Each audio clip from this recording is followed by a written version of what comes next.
So to anybody paying attention when there were the negotiations between the Troika and Greece, primarily through obviously yourself as Greek finance minister, to many people watching, the intention seemed to be that they wanted to get you out of the Eurozone for political reasons, to show Ireland, Italy, Portugal, even the French, that this construct, single monetary union, could not be challenged or defied. Do you think that that was the intention behind the way they played hardball with you and with Greece, that they wanted you out rather than actually thinking you'd make the concessions which you ultimately did agree to?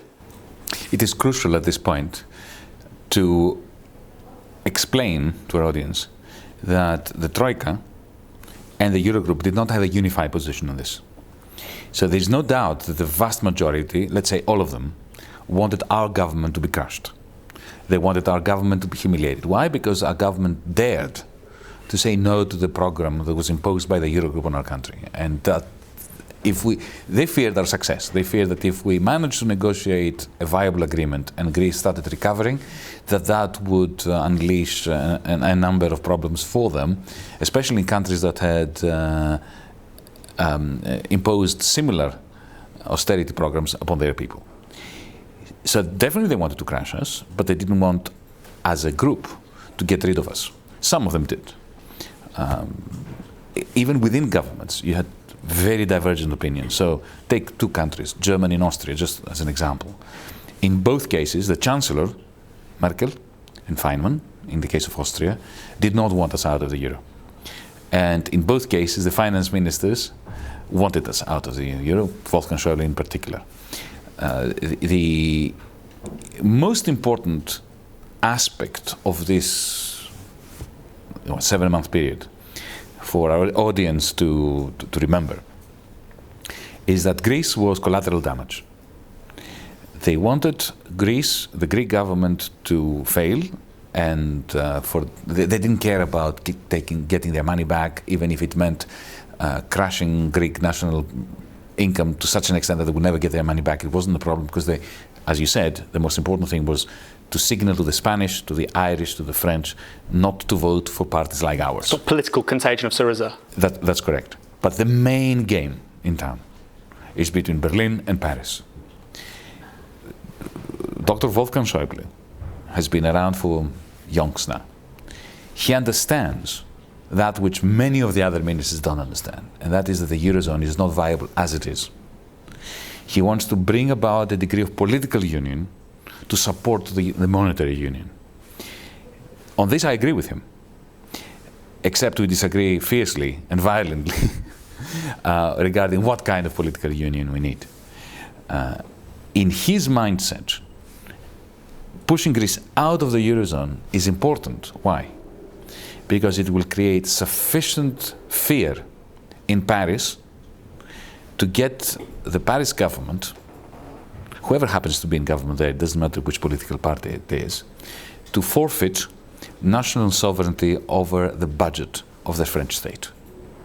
So we are like a pawn in a large chessboard that is sacrificed quite straightforwardly and without second thought as part of a larger strategic game. So another way of seeing it is that the elephants were tussling, France and Germany, and we, pipsqueak little Greece, were trampled upon.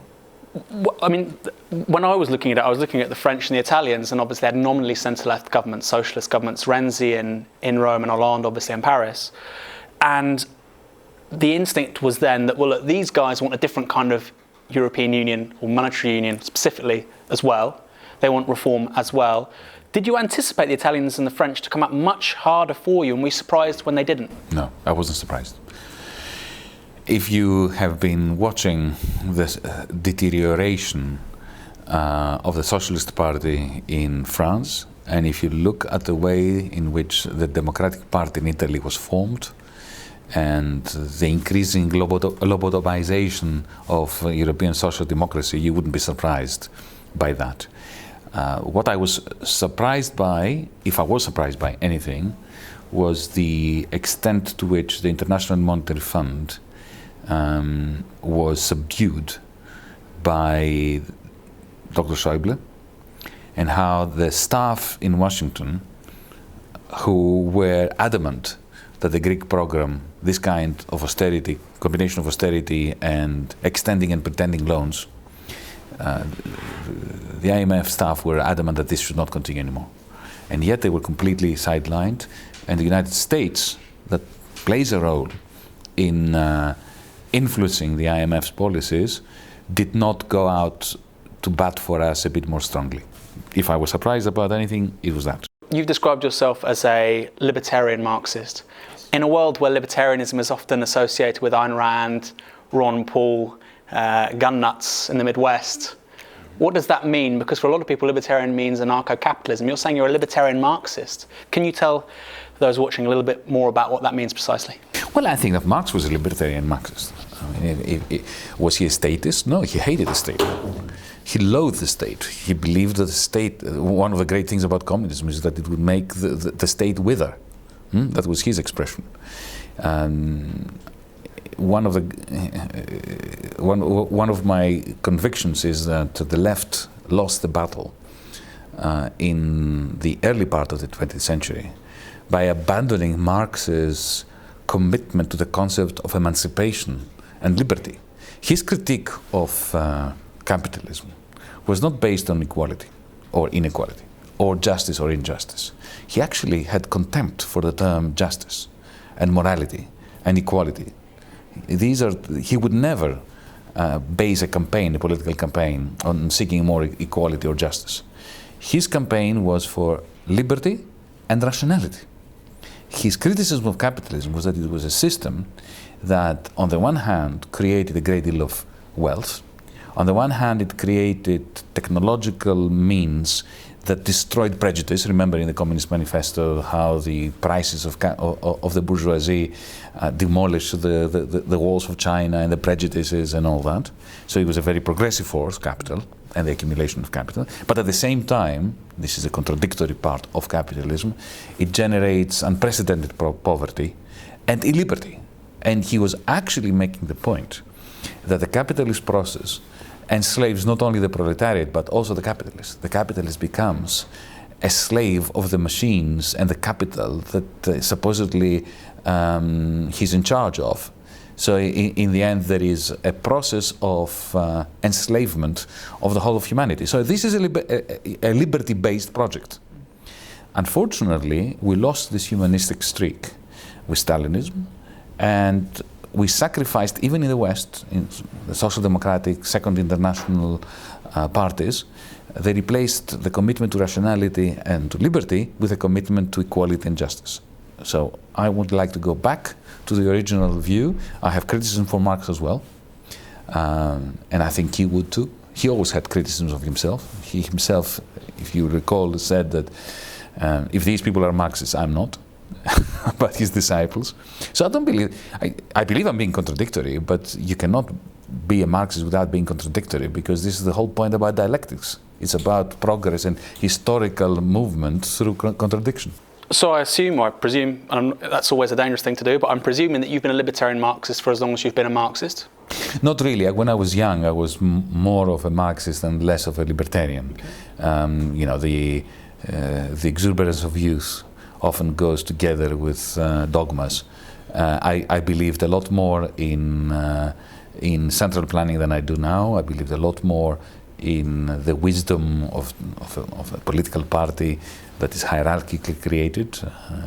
I was less aware and sensitive to the capacity of humans to abuse power, even power that is created in the pursuit of good causes. So I've been evolving, I think, in this regard. So even 2008, where we had this crisis of capitalism, where it looked like the entire world economy was about to fall off a cliff, it was saved by nation states. The story since the fall of the Berlin Wall was that the nation state no longer really mattered. Did that not change your mind about how integral the state is in dealing with crises of capitalism, and furthermore, in arriving at a political economy beyond it? Let's call that post-capitalism. Look, when I say I'm a libertarian Marxist, I don't believe that I'm not saying that I don't believe in the state. And the state is crucial. It's a crucial instrument. But we must always beware of the power of the state just as much as we should beware of the power of capital. or indeed the power of patriarchy, or the power of race, or the power of any convention that self-organizes itself around an axis of divisions and around us and them, bureaucrat and citizen, capital and labor, worker and intellectual. These divisions have a capacity to reproduce themselves in a way that undermines our own projects. So is it fair to call you a radical social democrat then? Well, look, I will never call myself a social democrat because social democracy has been such a poisonous political force ever since social democracy accepted financialization and, as I said before, lobotomized itself, discredited itself. Do I need to say anything beyond Tony Blair and Gordon Brown and PASOK in Greece? But you were advised to Papandreou. So what's changed? Well, did you not believe in social democracy then? No, I didn't. And the only reason why I accepted to be an advisor to George was because, firstly, I was a friend of him and his brother, and actually his mother is extremely dear to me, even to this day, and she's been a great supporter. She's still around. But the decision came when, upon being asked to advise, I said to him, yes, but I would never vote for you or for your party. And he said, that's great, because I don't want a yes man. And at that point, it's very difficult to say no to such a proposition. Huge riots broke out in Greece in 2008 after the murder of Alexis Grigopoulos. Yes. How did you feel when those riots took place? Because a lot of people said this was the worst rioting they'd seen in the country since 1974. Did it to you signal a break with the past? Did it to you signal something really important, that Greece stood on the brink of huge problems? Yes, and I was in Greece with my wife and her son. We were walking the streets trying to get a feel of the atmosphere. It was electric. It was ominous. It was you knew that it was signaling something substantial, something that we couldn't understand at the time. Look, between 1998, as we were approaching the euro, and 2008, we had a period of what I call Ponzi growth, debt-fueled growth, and the two dimensions of it that make the difference and explains to a large extent the events of December 2008 were these. First, there was the explosion of lifestyle, an explosion of a fake prosperity for the few, for 40%, not a few, a large minority, 40% of the population. And the second dimension was the quiet desperation of another 40% of those who were being told by the media and by official statistics that they never had it so good, but whose lives were deteriorating every day because they were making more money, but their living standards were dropping. The capacity of their children to be educated and then find jobs that were comparable to the degree of education that they had gotten was waning. So at the time when everybody was being told that we were living the dream, you had very significant divergence within the population and loss of hope amongst the young. So the accidental killing of a young boy, of a young man, triggered this thing off, and it was a harbinger for the terrible things that happened with the collapse of Lehman Brothers near about, at that time, that led to Greece being the canary in the mine, if you want, for Europe. So, given what you've just said about the 2008 riots, do you see similarities then between those riots and the riots we saw in Britain in August 2011? Yes, absolutely. What are those similarities? Well, firstly, because it looked the same on the streets. We had the same. We didn't have looting in Greece, like here, but this is a tradition that Britain has, which we like. There is a cultural difference, but the loss of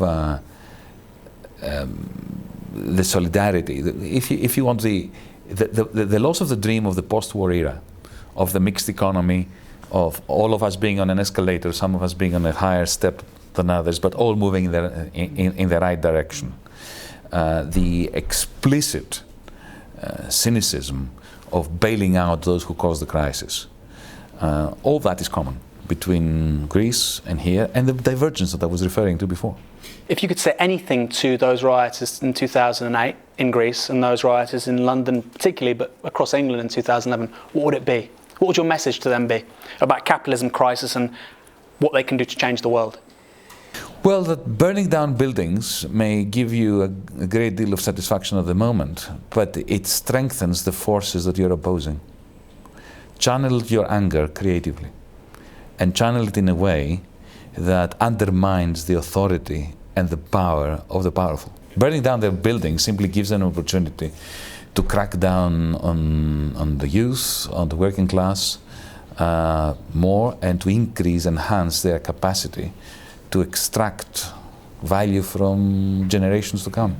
So with the arrival of the Syriza government this January, with the absolute surprise sensation of Jeremy Corbyn becoming Labour leader this autumn in September, do you think that those energies have to some extent been channeled in propositional ways, which could mean to a different kind of politics, not just in Britain but across the rest of Europe? Do you see that? Do you see that sadness, that misery, that anger 5-6 years ago becoming something else now? They're connected for sure, but I wouldn't say that it's the same people who express the anger. They are symptoms of the same process. Disillusionment with a political process that has been depoliticizing power for far too long. And the problem with the depoliticization of power is that not that it becomes apolitical, but it becomes authoritarian. You were on many demonstrations both before and after becoming an MP for Syriza. You've seen how those were policed. You've seen the work of the Delta Squad, as they're known in Greece, this particular element of riot police. Since 2008, have your views on the police changed? Or as somebody from a country which had a military junta until 1974, were you always very critical of them? Because it must have been very difficult as a finance minister of a country to have the background you've got and to have to work with people who absolutely love the army and love the police. Well, I didn't have to work with anyone who loved the army. Anel, for instance. Oh, I didn't have to work Kamenos. Look, the best... There is good news and bad news about Anel. The bad news is that they are off their rocker and ideologically toxic, anti-Semitic, anti-gay. These are people you went into government with. Yes, I know. I'm giving you the bad news first. Yeah. And now I'm going to give you the good news. Okay. They were so happy to be in government that they left us alone, so we didn't have to work with them. No, seriously, this is genuine. But how big a problem was that for you personally? We gave Kamenos the Ministry of Defense, and he was so happy to dress up as the general all the time. So. But how big a problem was that for you personally? Because look, it looked like Syriza would form a majority government. Ideologically, it was terrible to be with people with an anti-Semitic, anti-gay, anti-lesbian, sort of feminist predisposition, and a nationalist one. It was very hard. I was trying to avoid having any conversation with them on these matters. But I didn't have to, because they were so happy and they were so pleasant with me and with everybody else in Syriza, just because they had ministerial cars and nice offices and they were in government. But you were a latecomer. But mind you, when I left, they attacked me. Why was that? Look, it's like the scorpion. It's in his nature. But I mean, you were a latecomer to politics, right? Yes. You weren't involved in professional politics until this year, effectively. Mm-hmm. You were very happy. I'd never even considered myself to be a professional politician. But you were. Even paid when I was a a wage. minister. You were paid a wage for being a politician. But you were quite a latecomer to that. Yeah. Did you look at who you were going into government with in January and go, Jesus, maybe I made a mistake here. Maybe I should have stayed in Texas? No, because they were not that important. They were given 2 or 3 ministries, 1 main ministry and 2 junior ministries. The Ministry of Defense is neither here nor there. Look, the good news about the Greek army is that it has become part of the Greek bureaucracy. In other words, it's sluggish, it's ineffective, The people who are there bored, which is great because that's so you don't fear some kind of military intervention then? No. The army we had in the 1960s that staged the coup d'etat that overthrew us was a committed, neo-fascist, malignant army. The army now is just part of the civil service. They are all upset by the low wages. They shirk quite a bit. They are not interested in participating in politics. And if anything, they have an element of nationalism, which was actually quite good for us because they enjoyed the fact that there was a finance minister who went to the Eurogroup and fought for Greece. So I got a lot of support from them for this reason, which is not a bad thing. What about the police? Do you have concerns with them? Because they overwhelmingly voted Golden Dawn in January. The police in Greece, overall, they're just good working class kids that managed to find a job. That's how you should think of them. There are some units, and you mentioned one, where overwhelmingly there is an ultra-right-wing concentration. They are the crack units, and they have a connection with Golden Dawn. I met some of them. They are not the kind. I don't feel threatened by this connection as much as I used to before I got to know them. You have to understand that the rise of the Golden Dawn and the Nazi influence in Greece, while despicable and utterly regrettable and worrying, is a symptom. It's a symptom of the Great Depression. That's what happens when you have a Great Depression. Nazism rears its ugly head. If we could have achieved an agreement with Europe that would draw a line below the debt deflationary cycle and we managed to start recovering, I believe that even those elements in the police could be placated, could be neutralized. Are you still worried about Golden Dawn? Oh, absolutely. Do you think one day there could be partners in a government of some kind with somebody else? They don't have to. What we must understand about UKIP in this country, about Golden Dawn, about all the ultra-nationalists and neo-fascists and Nazis. By the way, I have to make this point, that Golden Dawn are not neo-Nazis, they're Nazis. There's nothing neo about them. They're just carbon copies of the Hitlerite youth and party. They don't have to be in government to be in power. The problem now with Syriza is that it is in government but not in power. But people like the ultra-nationalists can influence, they can shift the whole of the political spectrum just by existing. So you end up with Cameron adopting a xenophobic attitude because UKIP is growing. UKIP doesn't have to go into government to influence government. But UKIP's unique, because you've been very complimentary about George Osborne. You said that, actually sort of Burkean British conservatives, in certain areas have similar interests, with people like yourself, because they have some respect for national sovereignty and the idea of a national legislature. National sovereignty, parliamentary sovereignty. Precisely. My apologies. Yeah, but the idea of that's democracy. Yeah, the idea of a national legislature being the kind of repository of democracy. But you look at Farage, and actually he's got a very similar take on the European Union. He says, look, this undermines parliamentary sovereignty. If anything, Farage is an old-school conservative. So why are you calling him a neo-Nazi, but you're saying I didn't call him a you can work with someone like George Osborne? I'm very careful with my use of terms. I never called Farage. I called him an ultra-nationalist with very clear racist overtones. But what's the difference between him and George Osborne? Well, the difference is one's in power, one isn't? The difference is that Farage is trading on racism. Farage exists because he's turning working class people in Clacton and in various areas in England against the foreigners. He's not. We're not talking about him today because he's Burkean or because he believes in parliamentary sovereignty. The only reason why he exists and we know about him is because he's very skillful in the way that he turns a defensible argument against Brussels, he turns it into a xenophobic narrative against refugees, against migrants, against progressives, against gays and so on. Final question.